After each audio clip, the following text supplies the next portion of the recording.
So reka dukomeze n'igice cya kabiri cy'inkuru yacu yiswe inshuti mbi. Ubwo aho twari twasoreje, Janet yari kubwira Claude yuko agomba kumuta akajya kwishakira undi muntu ufite amafaranga yazaba yabona akagaruka, ariko Claude we ntabwo yabyumvaga neza. Yakomeje kwinginga uyu mugore we amubwira ati mbabarira. Ese Claude yaje kubabarirwa cyangwa se umugore we yaje kugenda?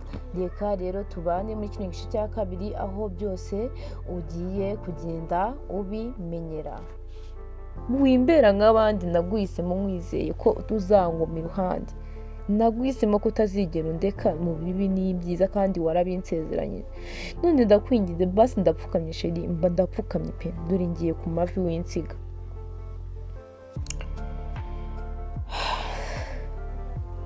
Kure biramucanga abura icyo akora. Ati okay, reka nigire kuryama, ntabwo ndi kubyumva neza, reka nigire kuryama ngo nzaguha umwanzuro. Ubwo Janet yagiye yerekeje mu cyumba ajya kuryama, Claude nawe nk'umugabo wari ubabaye ariko akabona nta kundi yabigenza, yafashe envelope yari afite areba ibyo yari azi n'ibyo guteka, ajya mu gikoni acana imbabura. Urumva ko yatangiye guteka kuko yari abonye ko umugore we atameze neza kandi akeneye kumuha akanya akabanza agatekereza. Arangije arateka, mu minota mike yari ahishije, aza gukangura umugore we aramubwira ati ngwino ubanze urye. So Janet yarabyutse araza arakaraba bararya. Bamaze kurya, umugabo Claude aramubwira ati sheri wanjye rero reka ngire ikintu mubwira. Mukunzi, urabizi ndagukunda, ariko hano hanze outside days nta kintu cyiza kiriyo. Azunguza umutwe. Hari challenge nyinshi ndetse abajyanama bakubwira ibyo sibo bifuza kutera imbere, ahubwo nibo bashaka kugutandukana nanjye. Ntabwo ibyo bintu wabyitekerereje, ndazi ko ari umuntu wabikubwiye, ko ntabwo niyumvisha neza ko watekereza uko. Gusa ibyo ari byo byose umenye ko abari kubikubwira ni ukugushuka bagusenyera urugo, ntabwo bashaka yuko wubaka. Ndakwinginze pe, ibuka turi family, twenge nawe turi umuryango, twashinze umuryango.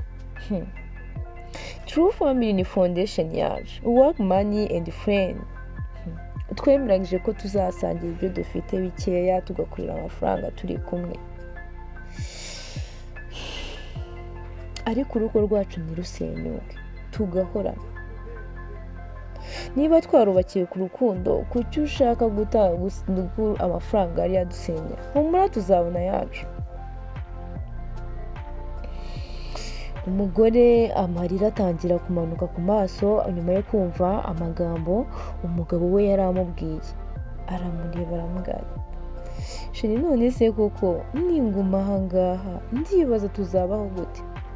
Njye ndabizi ko nabona amafaranga menshi.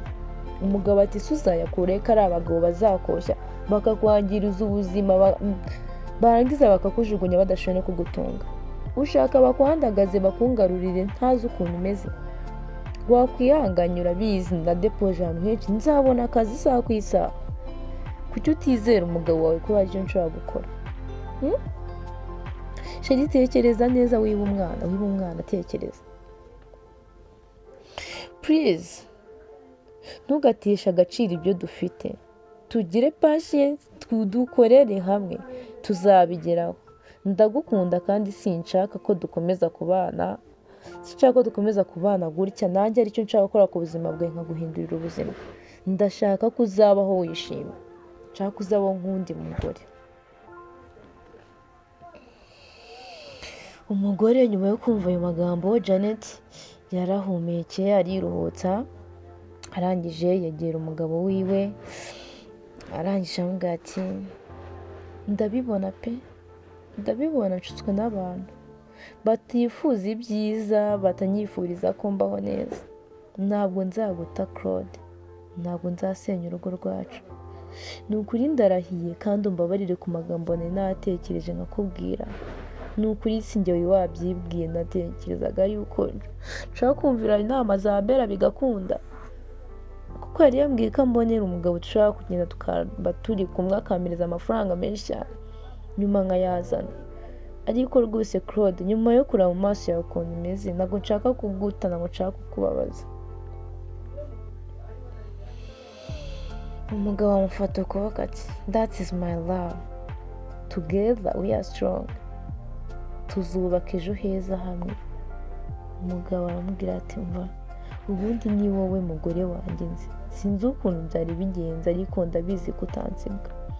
Turakoze cyane no kuri basi, dore ndapfukamye kugira ngo ubone ukuntu nishimye, ndagushimiye mbikuye ku mutima, nari mfite ubwoba nzi ko ugiye kubona. Umugore araseka n'ibyishimo ariko bivanze n'amarira.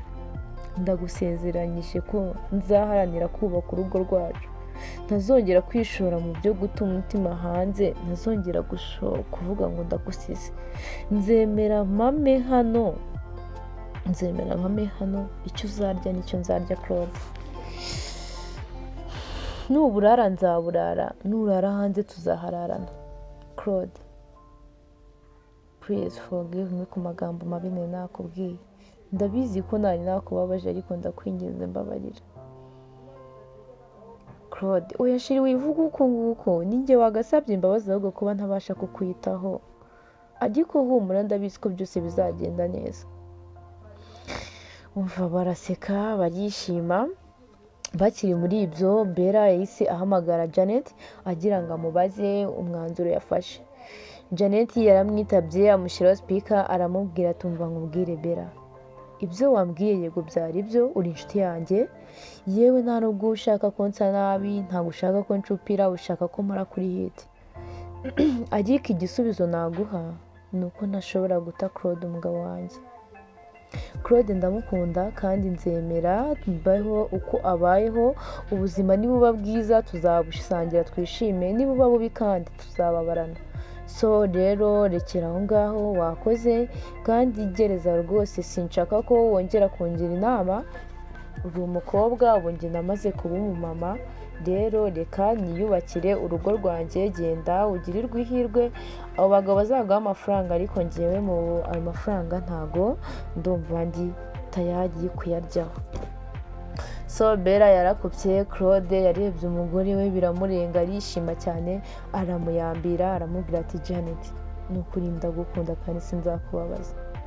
Umugore nawe aramubwira ati, be nanjye urabizi ko ntazigera nkubabaza. Aramuyambira, barishima baraseka, so ibyishimo nyine barabisubirana. So ngayo rero, ngayo nguko inkuru yacu uyu munsi uko yagenze hagati ya Janet na Claude, aho bari bafite inshuti mbi zashakaga kubasenyera, bakihagararaho bakabona ko batagomba gusenya urugo rwabo. So nawe nakubwira ngo jya uba umuntu ukomeye, wubake, jya uba umuntu ukomeye. Nimba wubatse urugo rukomera, umugabo we ntakine umugwi inyuma, ntakire umugwi inyuma, umva ubundi nibyo byiza. Ntabwo gahunda ari ugukunda umuntu ngo afite ikintu ngo ejo umute, oya naho ugiye naho ibintu birashirerega, birashira, ariko nyamara buryo ufite umutima wo kubishaka ukomeza ubona ibindi byinshi byiza. So reka rero nshimire wowe twabanye mu kiganiro The Story Time, nkubwira ko wabanaga nanjye Despa, kandi nkwibutsa gukora like, subscribe ndetse ukama comment ndetse ukanasharingira ukambwira ati byari bimeze gute, ese inkuru murumva wayikunze tuzayikomeze tuyirekera ahangaha. Mbese muri comment zanyu niho tuboneramo ibyifuzo byanyu, nakubwira ngo comment turazikeneye cyane. Rero reka mbashimire mwe twabanye, mbabwira ngo ikiganiro The Story Time nakagaruka hamwe nanjye na Despa kuri channel ya Despa TV nani nkuko bisanzwe official. Reka mbabwire ngo ikiganiro The Story Time nakagaruka, bye.